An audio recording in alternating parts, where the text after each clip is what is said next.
Le voyage auquel tu nous invites. Et quand on parle de voyage, on avait très envie de le passer aussi avec Nathanaël. Les voyages voulus, choisis, c'est des superbes aventures. Comment parler de voyage sans penser aussi aux voyages subis? Nous, Français, on a à peu près 70 millions. Et bien, il y a 70 millions de personnes aujourd'hui qui sont déplacées, qui ont le statut de réfugiés. 70 millions de personnes qui ont dû quitter leur maison.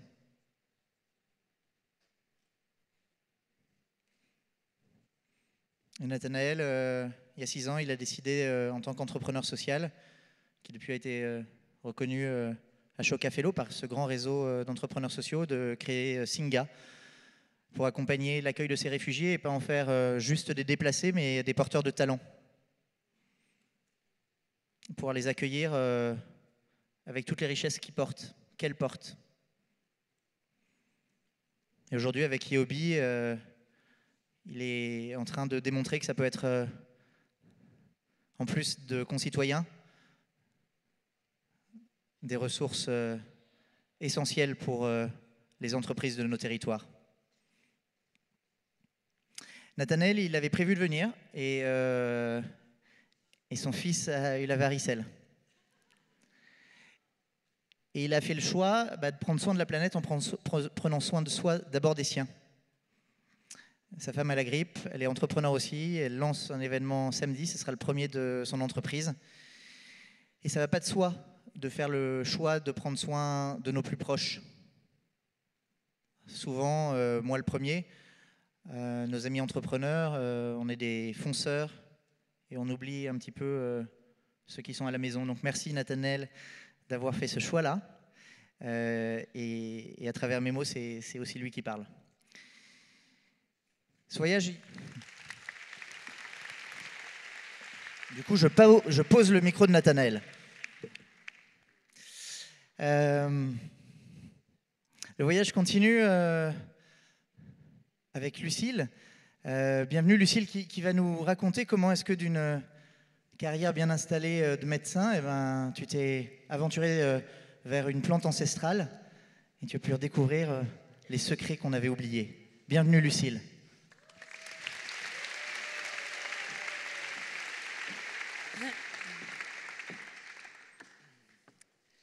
Un miracle par jour. Je vis un miracle par jour depuis 6 ans, depuis que la plante Artemisia est entrée dans ma vie. Un miracle, c'est imprévisible, mais ça tombe toujours à pic et ça procure beaucoup de joie. Ça donne aussi confiance, ça permet de bien asseoir son pas, surtout quand il est risqué, quand on a peur.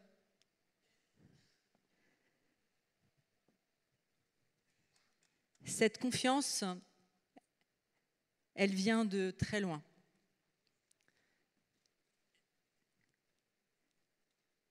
Je viens d'une famille chrétienne.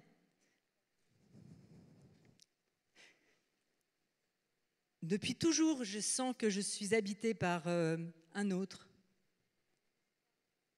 Depuis toujours, je sais que mes pas sont pas que mes pas. J'ai cherché, j'ai trouvé. J'ai toujours eu une soif insatiable de spiritualité dans ma vie. J'ai cherché dans la religion chrétienne, j'ai trouvé bien sûr, mais j'ai aussi été voir dans les autres religions.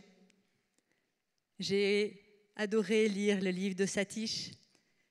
J'ai été bercée aussi par de grands sages que j'ai pu apercevoir, entendre, lire. Tout cela, en fait, a préparé ma terre intérieure. Je suis préparée depuis longtemps à vivre ce que je vis aujourd'hui. Et ça, c'est magnifique à voir. C'est magnifique de se retourner sur tout le travail de préparation que ma vie a été pour vivre ces 6 années.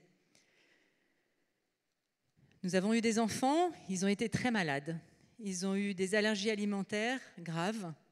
Et je me suis penchée sur ce que nous avions dans nos assiettes, il y a 20 ans. Et j'ai découvert l'aberration des produits chimiques que nous avalions tous les jours.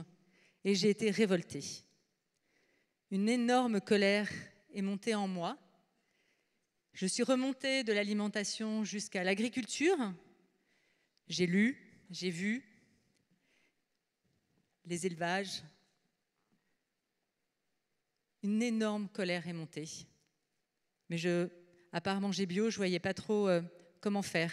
Entre mon métier d'orthodontiste, ma famille, mon mari, ma foi, bien sûr, que j'arrivais à vivre dans des communautés diverses et variées, il manquait une cohérence, une unité centrale, en fait.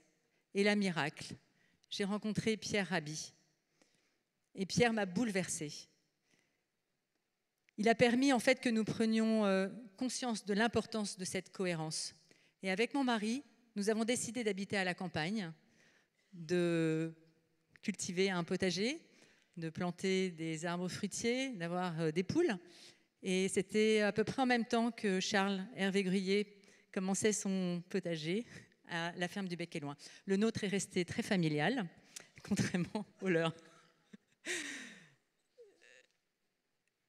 C'est dans ce creuset, en fait, au milieu de la forêt, qu'est arrivée un jour cette histoire d'Artémisia. J'ai parlé avec Alexandre Poussin, qui venait de traverser l'Afrique à pied avec sa femme Sonia. On était tranquilles, c'était des amis. Et on a reparlé de cet épisode très particulier où il a été malade en Éthiopie et ils sont arrivés en perdition dans un petit dispensaire de brousse et les sœurs n'avaient plus qu'une seule dose de quinine. Très galamment, il l'a donnée à Sonia et lui, il n'avait donc pas de médicaments traditionnels, allopathiques. Et à ce moment-là, les sœurs lui ont dit « Mais nous, on se soigne avec une plante. Est-ce que vous voulez bien boire la tisane ?» Et il a bu ces 3 litres de tisane en quelques heures, une dizaine d'heures.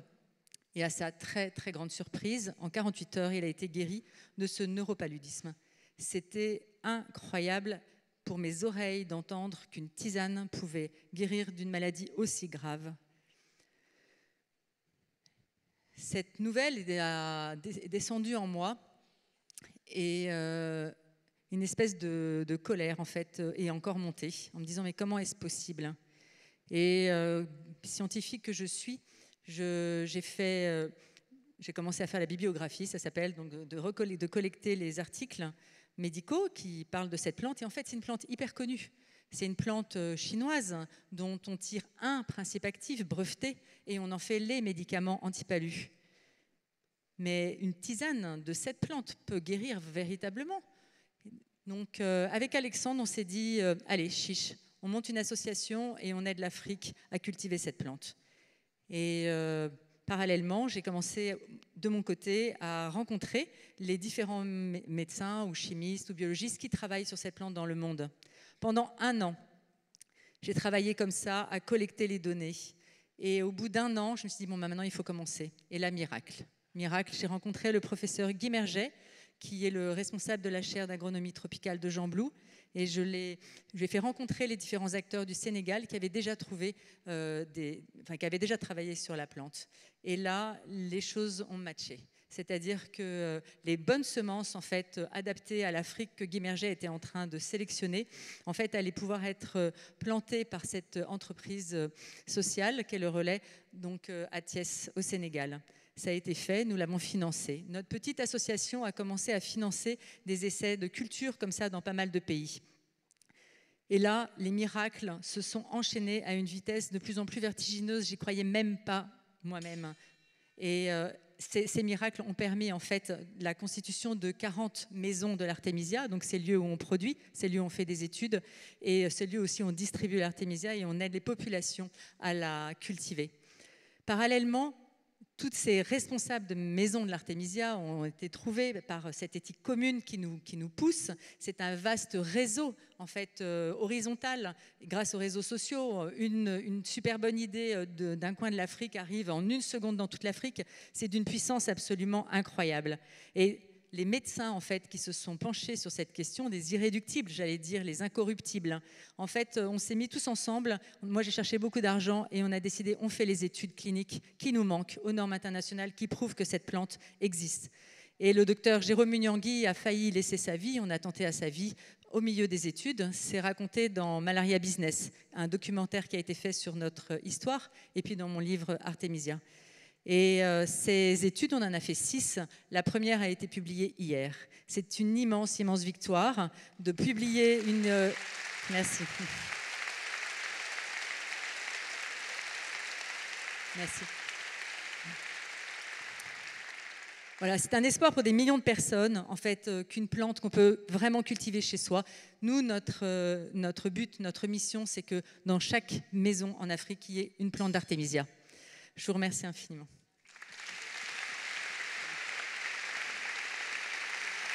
Un grand merci. Grand merci à Julien. Oui, vous pouvez regagner votre place. Marie et Lucille. Alors, je vous propose maintenant qu'on fasse un petit jeu ensemble. Comment ça va à ce stade-là? Ça va? Ok. Alors, on va allumer un petit peu les lumières dans la salle. Et ce que je vous propose, c'est que vous tourniez à gauche ou à droite vers votre voisin. Si vous ne le connaissez pas, c'est très bien aussi. Et chacun à votre tour. Donc, vous allez être guidé par la musique. Quand la musique arrive, c'est fini. Vous allez vous demander tout ce que j'ai entendu là jusqu'à présent. Qu'est-ce qui résonne? Et qu'est-ce qui résonne peut-être le plus fort en moi depuis tout à l'heure? C'est parti. Je vous laisse faire vos binômes, comme des grands. Caro, Caro, Caro, Caro, Caro, Caro. Avant de demander à son voisin, je propose qu'on se demande d'abord à soi juste 1 minute pour écouter à nouveau les garçons qui ont une musique pour nous et pour Lucille. Et ensuite, ils parlent à leurs voisins. Ok. D'abord la musique. Merci. C'est parti. On s'écoute soi-même du coup.